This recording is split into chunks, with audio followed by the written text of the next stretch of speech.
Welcome to Crawlspace. I'm Tim here today alone in the intro, but Lance is in the interview with author John Madinger.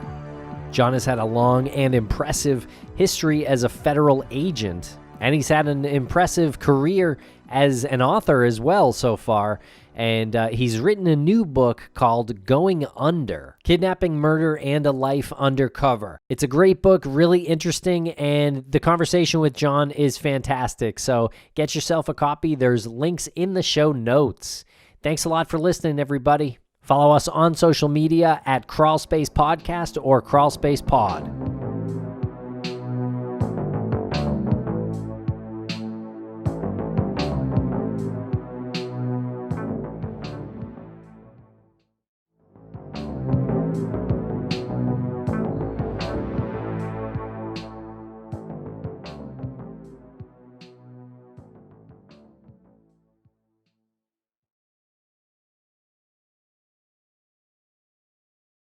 Welcome to the podcast, John Madinger. How are you today?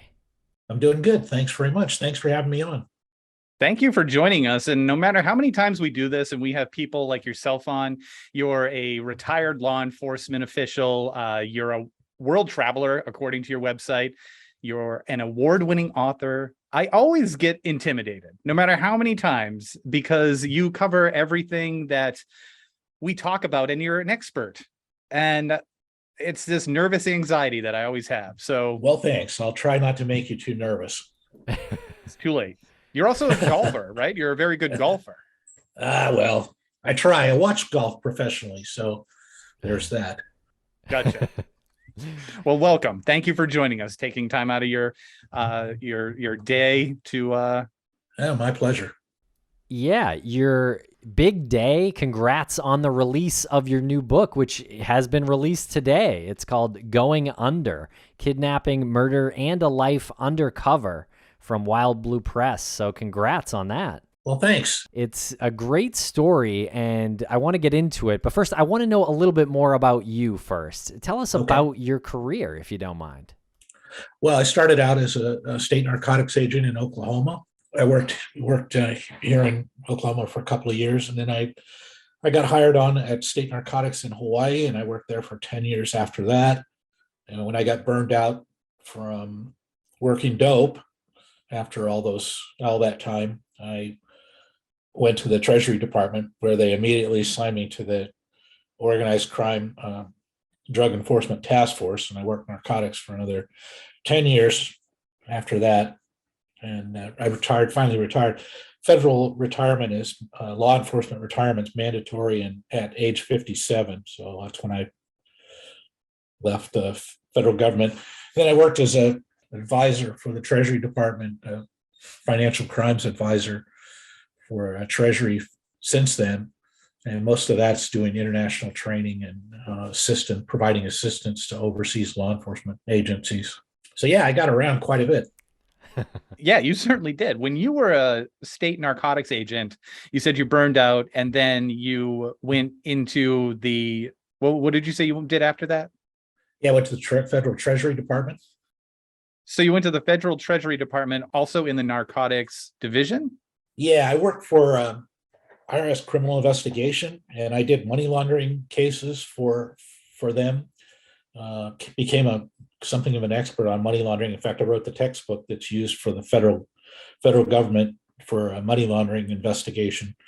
And it was different. It wasn't exactly doing narcotics, even though all my cases were drug cases. But money laundering is kind of a different approach. So that's what I did for them. And what was it about the narcotics that appealed to you to get into that in the first place?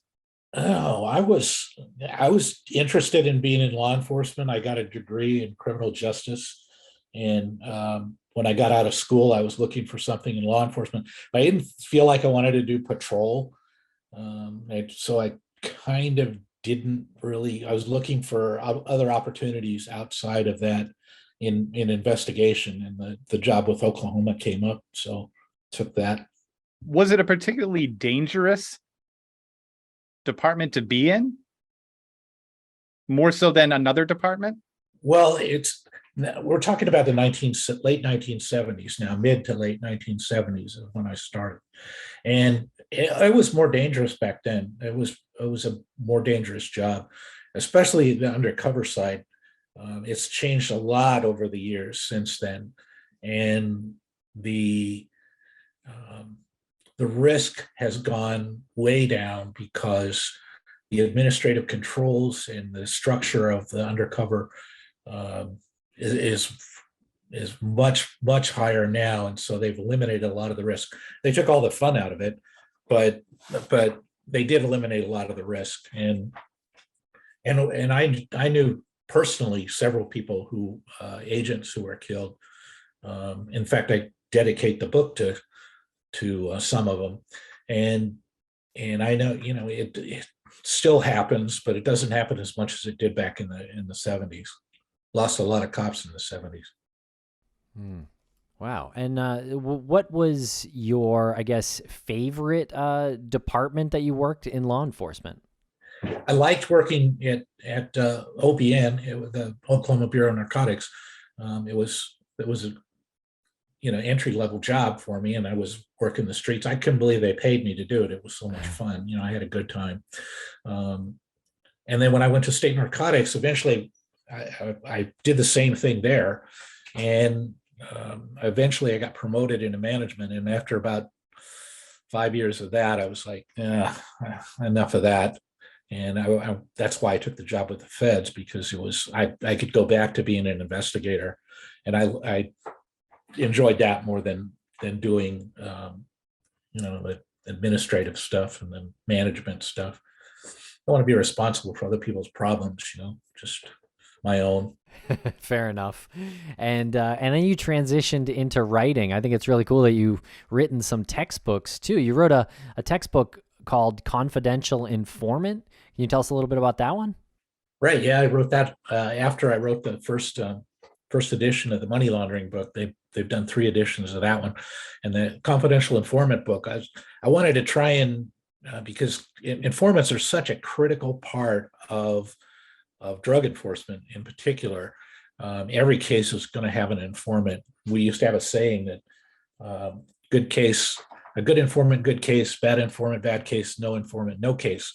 And that's really true of a lot of these things. And that's how law enforcement gets a lot of cases solved, is through informants.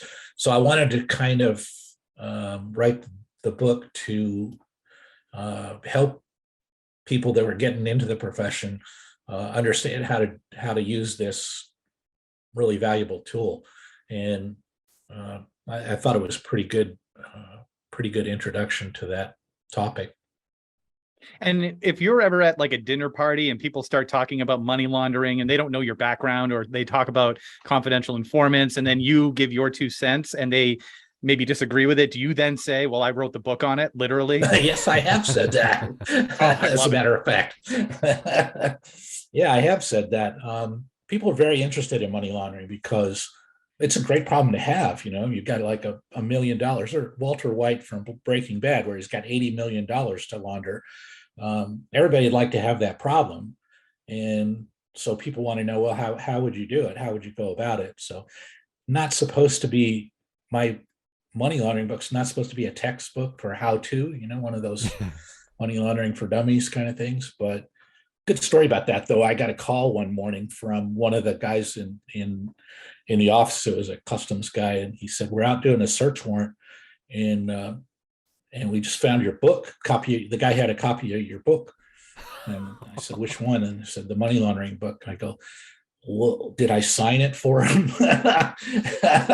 Fortunately, I hadn't. So I guess he picked it up on eBay or whatever. And wow, but he was sort of trying to reverse engineer the. Yeah, he was trying to get ahead with it, and I got to give him credit for his intellectual pursuit of trying to get through the whole money laundering, solve the whole money laundering problem.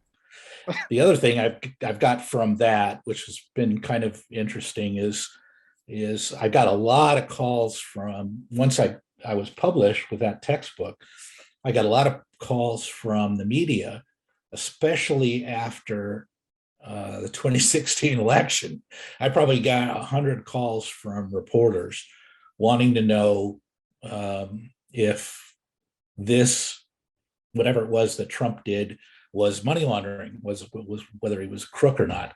And I'm like, okay, well, let's hear what you got. So I heard all the stories about Trump from, you name it. I mean, like, must have been at least, like I say, I must have got at least 100 calls.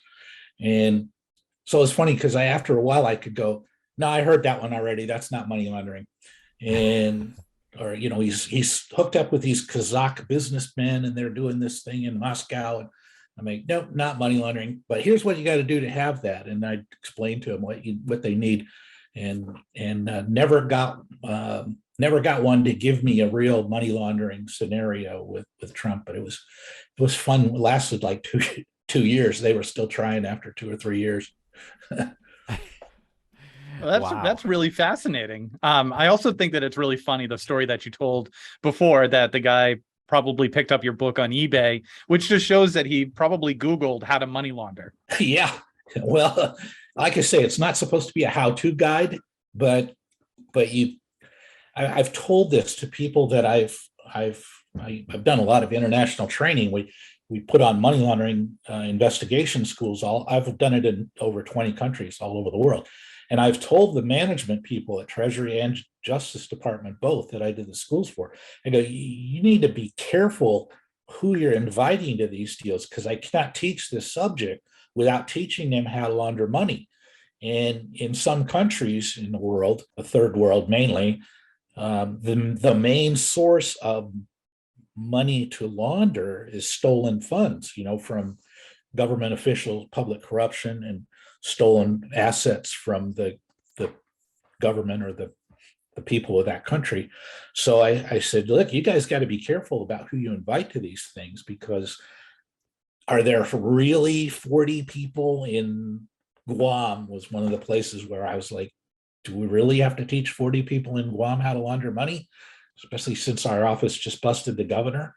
I don't know if that's the right way to go about it, but you can't really teach the subject without teaching them how to do it. That's interesting.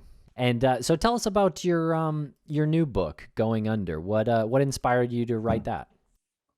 Well, I had a lot of good stories. I mean, all cops got good stories. After you've got a career in law enforcement, you're going to meet all kinds of strange people, and you're going to have all kinds of weird situations, and you want a forum to tell it. And a lot of cops write books and memoirs, so talk about their experience. And so I thought, well, I've got some pretty good stories. And so I thought I'd tell them in this format, and got Wild Blue to pick it up. So I'm happy with it. I think it turned out pretty good. And what exactly is your process when you're approaching a writing project like this? Because I can imagine that a lot of the material you're writing about, and like you said, you dedicate the book to fallen law enforcement officers. So there's going to be some emotional stuff going on there. What's your process in sort of collecting that material and then putting it together in a narrative? Well, I think if you read this book, you'll see that it follows a case that I had. I was assigned a case in 1977 in Oklahoma. It wasn't a drug case; it was a kidnapping case, and so I follow that investigation that I did with a highway patrol officer here in Oklahoma, Pat Grimes, and we follow that case all the way through to when it ended, and then it goes on to continue with a different investigation that I wasn't involved in, but it did ultimately became part of the book, which was the escape and spree killing by 2 Oklahoma State Penitentiary inmates, Claude Dennis and Michael Lancaster, in 1978. So, I mean, that was sort of the thread that I followed through the thing. And then I tried to relate my experiences to each of those scenarios and talk about, I wanted to give people an idea about what it was like to work undercover back then. Like I say, it's changed a lot in the years. It's not the same. Things aren't the same. But but I wanted to give as accurate a picture as I could of that experience. And that was kind of the purpose of it. How have things changed from back then, 1978, in working undercover? Honestly, the administration, this isn't true necessarily of all police departments, but the management or the administration of the law enforcement agencies, they just came to the correct conclusion, which was this is just too risky to do as a routine thing. There's just too much built-in risk. And we used to say this, there's no deal worth doing, no deal that's worth getting hurt over or killed over. But we didn't believe it. I mean, honestly, we didn't believe that. And so we would put ourselves in, I did it all the time, in situations that I look back on it and I go, I was just lucky to get out of that thing alive. And management finally figured out, it took a lot of dead undercovers, actually.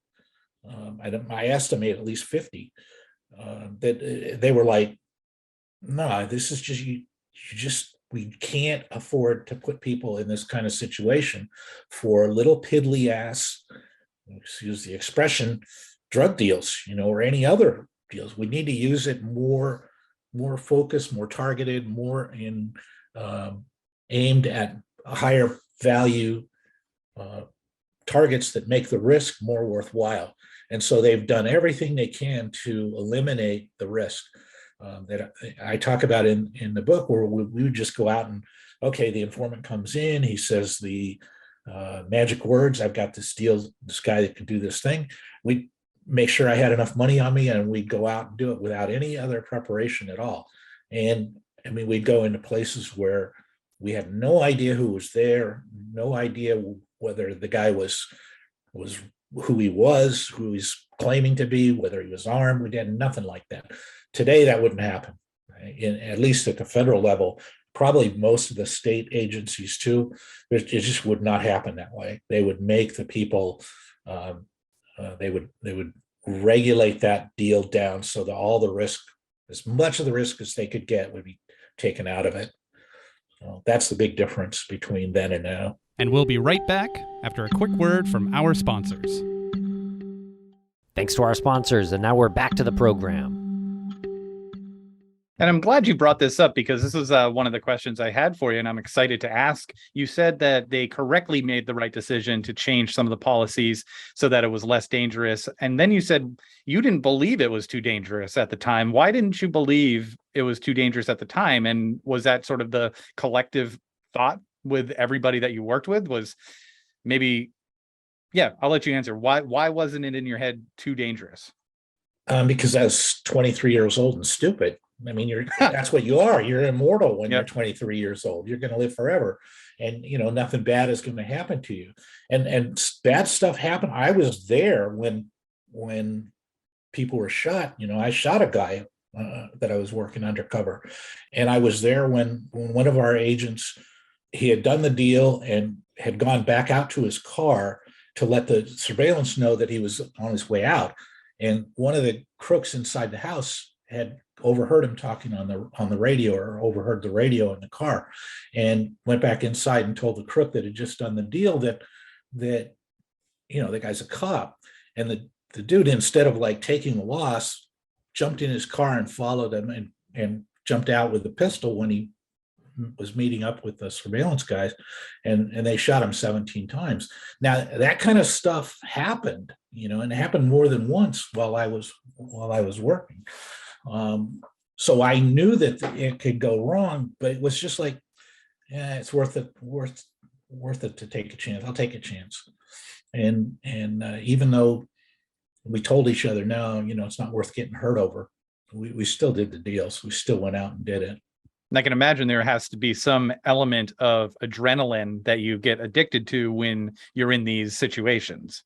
Oh, it's a definite rush doing this thing.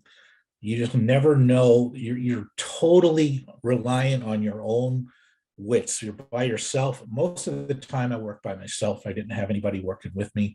The backup was was there, maybe not, depending on whether the transmitter that I was wearing was broadcasting. Sometimes I didn't even have backup. I went out without any kind of backup at all.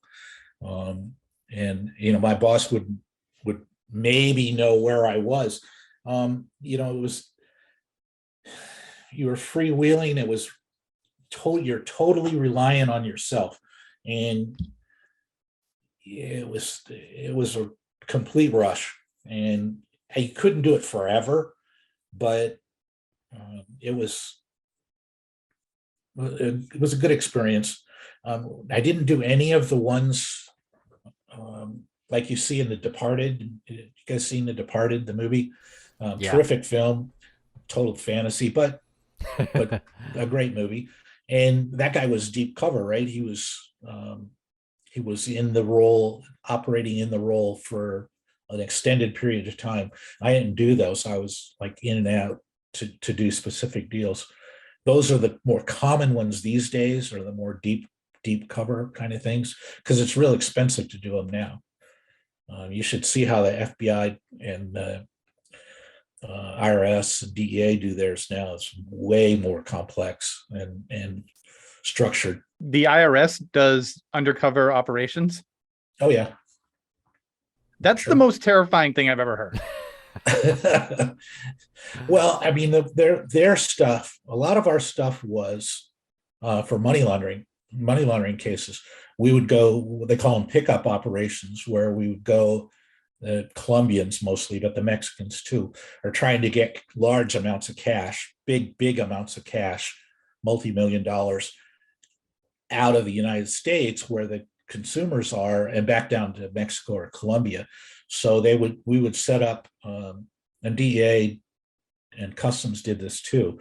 We would set up operations where we would pose as money launderers and pick up the cash, and then we would get it into a bank account or whatever and transfer it down to Colombia, see where the money went. You'd be able to follow the money down to the source down in Colombia or Mexico. So that was the kind of undercover operations that IRS was doing. I know they do it in tax cases, but I never worked tax cases, so I don't really know too much about those. But most of ours were money laundering, or mine were money laundering. How do you pose undercover as someone who's trying to accept money for a money laundering scheme? For my cases, it always came down to the informant. So the informant's like critical in an undercover. It always was in my deals. So it depends on what the informant is. You get this person, and if the informant is a money launderer, then you become their assistant, or their, whatever their role is, whatever fits with their role, and that's already baked in. So you don't really have a whole lot of choice over that. You have some guys like Joe Pistone from the FBI. That's Donnie Brasco was his character. I mean, he just portrayed himself to be a mobster associate from another town when he came in and was hanging out with the New York guys. So, it's all going to depend on the case and going to depend on the circumstances. But for me, it was almost always going to be based on the undercover. The undercover's, the informant. The informant's going to have to say, look, this is my friend John. He's a drug dealer. He wants to pick up some speed, or he wants to pick up some heroin. So I would rely on that informant to get to that level with the crook. So does that answer your question? That's what I'm trying to get across is I didn't really have that much control over that. And I didn't have a persona that I was, some days I would go undercover 2-3 times a day, different cases, different people. And so, I didn't have, this is the guy from so-and-so. I had to fit whatever the circumstances were. Did you ever want to go deeper undercover? I had one deal where we were going to, this was when I was in Oklahoma, and we were going to set up a storefront, and we were going to sell laboratory supplies like chemicals and glassware and electronic, equipment. And we were going to sell that, and hopefully we would get the people that were manufacturing operating clandestine labs would come and purchase from us, and then we would be able to track that purchase to wherever they were operating the lab. So we had that all. We were in the process of setting that all up. We had an good informant that was working with us on it, and I got sent to DEA school in Washington for 10 weeks. And while I was up there, my agency busted the informant in a lab, operating a clandestine lab. So he was kind of two-timing us on that. And so we had to abandon that project because we didn't know if he'd compromised it. But yeah, that would have been my deep cover experience, would have been doing something like that. And I don't want to give away, spoilers from your book, but one of the stories is titled The Big Bright Green Pleasure Machine. Well, yeah. And it's hard to look away from that when you have a copy of this and you're looking at the chapters. And I need to ask you about this. Can you go into some detail without giving the whole thing away? It wasn't my case so much. I think you remember from reading the book that I sort of came into this thing late, but it was a agent that we worked with, that I worked with a lot, Jimmy Birdsong, and he had busted a DC-4 coming in from South America with 17,000 pounds of marijuana on board, which was, at the time, it was like the biggest marijuana case or seizure in the United States. This was 1976, so it was before all of the really big things happened. But he busted that guy and busted that load, took that load off, and then it was about 10 guys that they arrested with the plane down in Ardmore, Oklahoma. The guys that were behind it was a family down in El Paso, Texas, called the Shagra brothers, Jimmy Shagra, Joe Shagra, and Lee. Lee was the attorney. Lee and Joe were both attorneys. Lee was a high-powered drug lawyer, and he eventually got killed in a drug-related homicide. But my part of that case was we had burned the evidence after the case was over, and that episode was not one of our finer moments. We insufficiently destroyed the evidence, and then the crooks found it and started mining the site where we had done the destruction. And I actually wound up buying some of that same pot undercover, and it was like you could smell the diesel on it. That was that we had used to flame all this stuff. And so I was peripherally involved in this case, and at the same time that I was doing this, the Shagra brothers were under a lot of pressure down in Texas, and they got indicted, and they were charged with marijuana smuggling conspiracy, and they made an attempt to assassinate the U.S. attorney, and then they successfully assassinated a federal judge. The hitman in the case was the father of Woody Harrelson, the actor, and so I was perfectly involved in this because I was buying dope that came directly from the Shagras, but it came through us actually at the end of the line.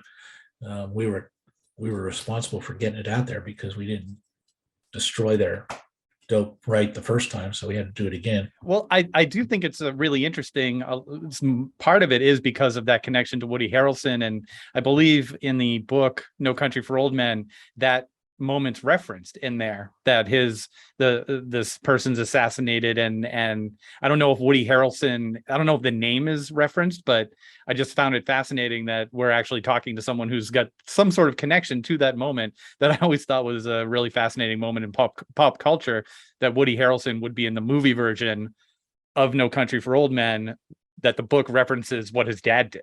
Well, and here's something else that's kind of like weird about this is that, remember I mentioned earlier that the book involves a couple of cases, and one of them is the escape by Claude Dennis and Michael Lancaster from McAllister. And then those two inmates went on a killing spree all over Oklahoma, North Texas, far away as Alabama. They're still not sure exactly how many people they killed. I think it was 11. And so it was a bunch. Wasn't Woody Harrelson in Pulp Fiction? No, I don't think he was in Pulp Fiction. Natural Born Killers. Yeah. Natural Born Killers. That's the one I'm thinking of. Natural Yeah. Born Killers. Well, I've heard that it came out like in the early 80s. And I've heard that was based on Michael Lancaster and Claude Dennis as being the Natural Born Killers. The story was they escaped from prison and whatever. So I've heard that. So there's actually a double Harrelson connection here for this book, a double Woody connection. And I went to the same college as Woody in Indiana. So there's three connections. A triple Woody connection. A triple Woody. First time that's ever been stated on this show. Yeah, I'll bet. Oh, you mentioned Jimmy Birdsong, and that was one of the individuals that you also dedicated the book to. I think that was the first individual on your list of dedications. How close were you to him? He was a senior agent when I started, and I worked a lot of undercover for him. He was a pretty distinctive guy. He was 6'6" and over 300 pounds, and big personality, very well known, especially where I worked. A lot of cases was on the east side of Oklahoma City, which is mostly black area, and he knew everybody over there, and everybody knew him. Very big character, and so I talked about him quite a bit in there. He taught me a lot. Good agent, really good agent, and a great guy. He's gone now. Do you sometimes wonder how you survived your time? Yeah, I look back on it and wonder whether, a lot of times, I talk about this a couple of times in the book, where I just did stupid things and got away with it. And a lot of stuff I did was, I look back on it and go, yeah, I should not have done that, and I should not have survived that. And I don't want to sound melodramatic about it or anything, but it really was, there really were situations where I can look back on it now and go, oh man, dodged the bullet on that one, It happened a lot. And we'll be right back after a quick word from our sponsors. Thanks to our sponsors, and now we're back to the program. All right, tell us a little bit more about this case about the two escapees. How did they escape the Oklahoma State Penitentiary? They got out through a tunnel that was under the wall. They didn't dig it. It was one of those maintenance tunnels or whatever, and it was supposed to be blocked at the other end. And they had cut their way through that and got over a fence. They went to the house of one of the corrections officers and broke in and took his wife and daughter hostage briefly until they got all the guns out of the house and stole the car and took off.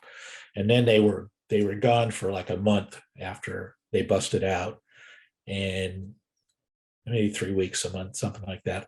And they just raised hell all over southern Oklahoma. People were scared to death over here because these guys were not the two, they were not the kind of prison escapees that want to get out and hide out and don't be found or anything. These guys were out there to kill as many people as they could before they got caught. They knew they were going to get caught eventually, and they just wanted to take as many cops with them as they could.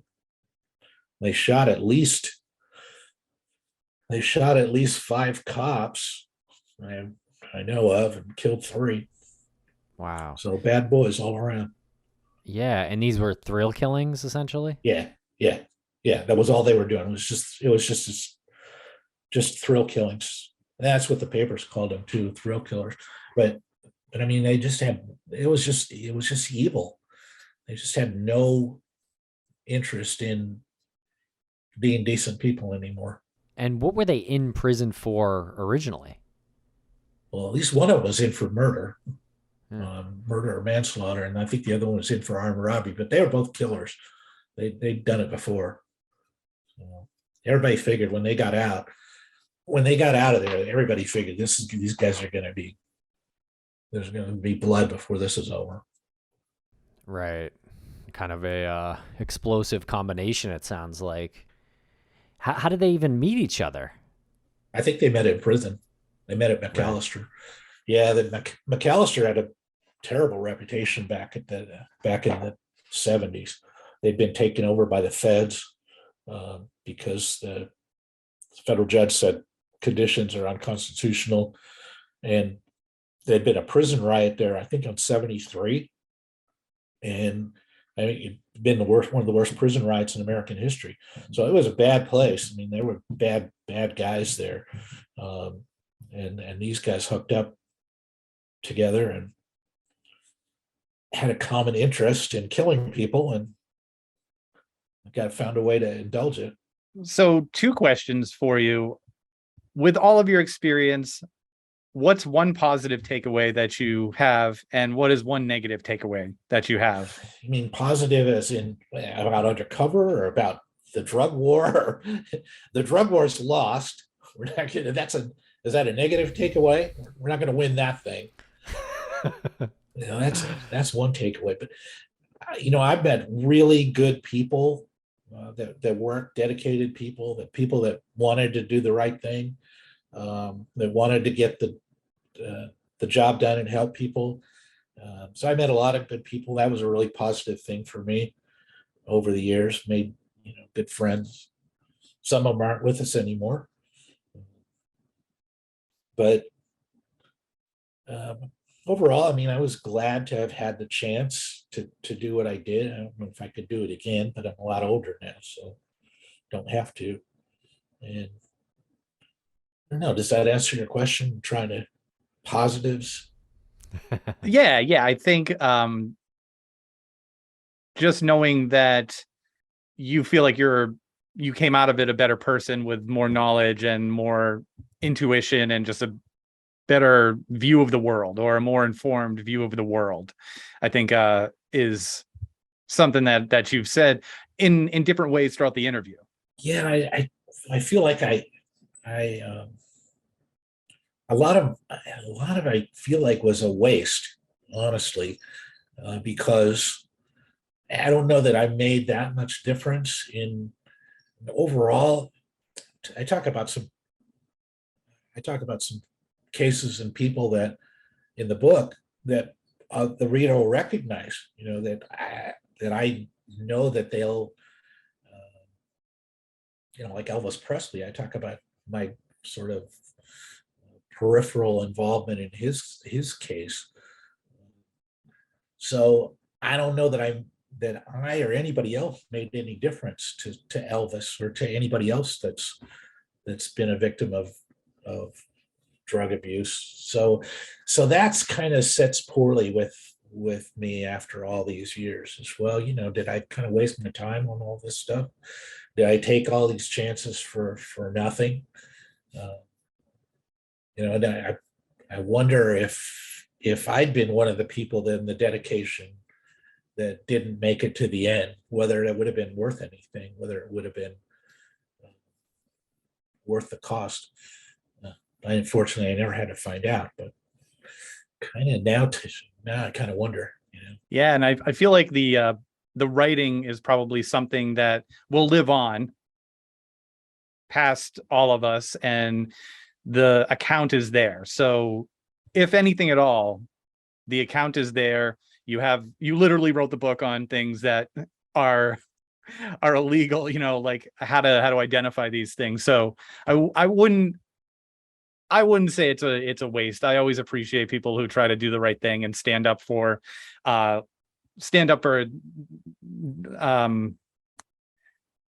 don't want to say like law and order, but stand up for order, to stand up for maintaining civility. Well, I felt like we did that, and it was what our society wanted at the time, what the price they were willing to pay to get it, and I was willing to work under those conditions. So I felt like that was a good career for me. It led to good things. I mean, like you say, it led to the money laundering expertise, and the book that I wrote on that subject got me the notice that I could get picked up by Treasury and Justice to go do their international training. So got to see the whole world. I've been all over the world, been on every continent except Antarctica. Not much money to launder in Antarctica. Not a lot to do there. No, those penguins don't spend like Walter White or anything. So. but I got to do all that stuff, and that was cool. Yeah. And actually, I just ordered the book on money laundering because Tim and I make well over $80 million, and we got to figure out what to do with all this podcasting money. So we'll circle back on that later. Yeah, what a great problem to have, though. You're sitting there on a pile of $80 million, and I mean, you could have bigger, worse problems than that in your life. You could have 85 cents. So I think I'd rather have the 85 million. It's a good point. And so what's next for you, John? Are you planning another book?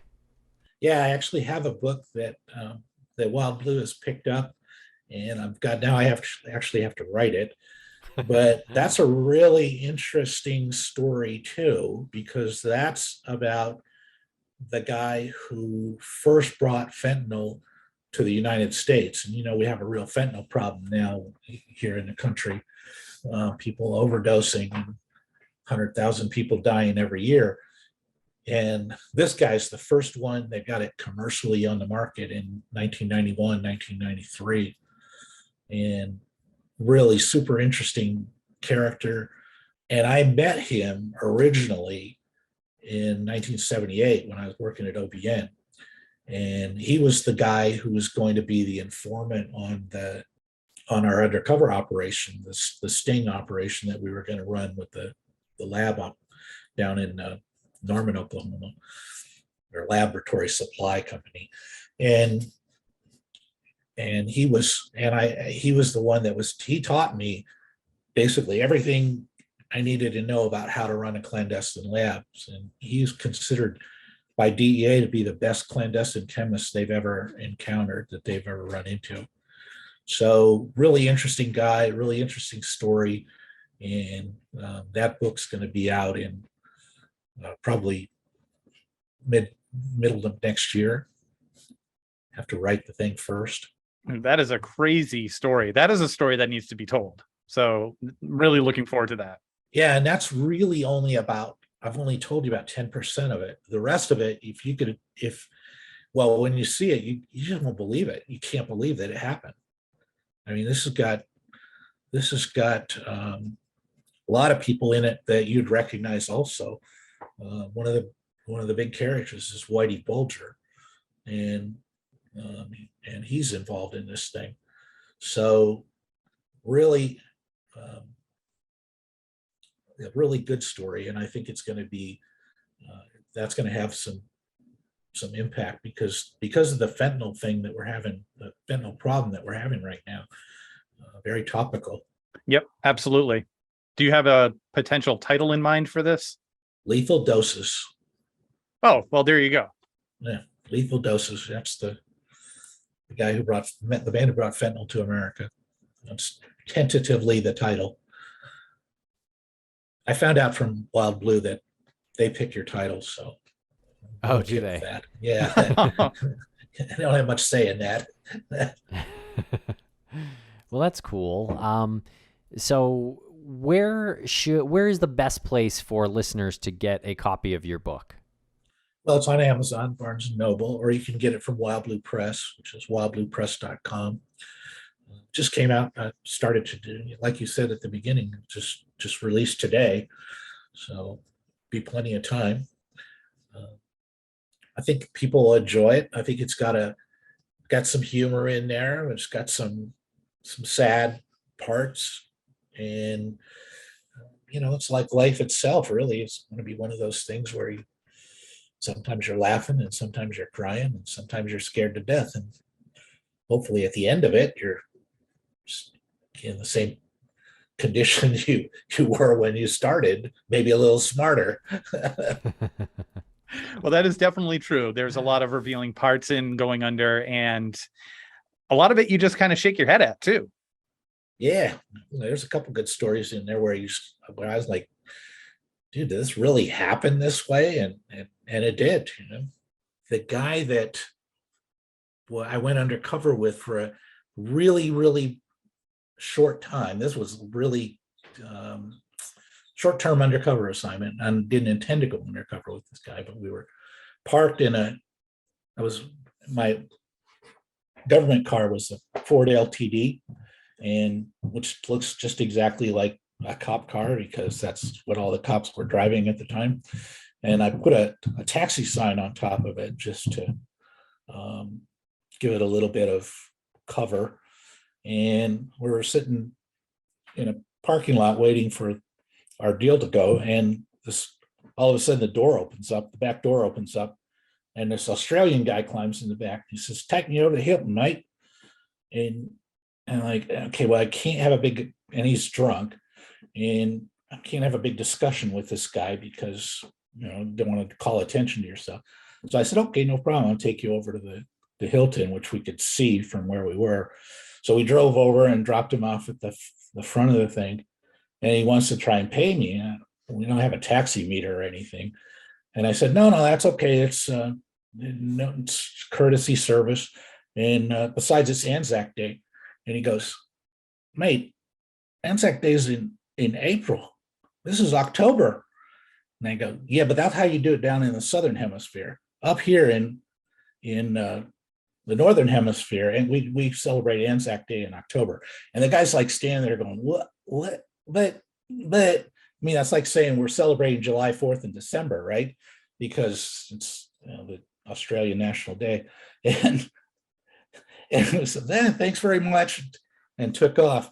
But that was like, I got a couple of stories like that in there where just try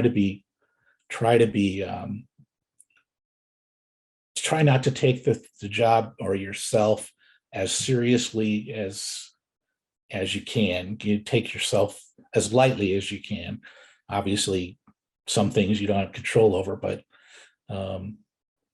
I tried not to take myself too seriously, and then I tried to get that across in the book, and I hope it came through. Yeah, I think it did. Definitely some humor infused in these pages. So it's a great book, and I hope all of our listeners pick up their own copy. Well, I do too, obviously. Yeah. Well, John, this has been great speaking with you here today. We really appreciate your time, especially on release date. So congrats again on your new book. Well, no, and I really appreciate you guys having me on.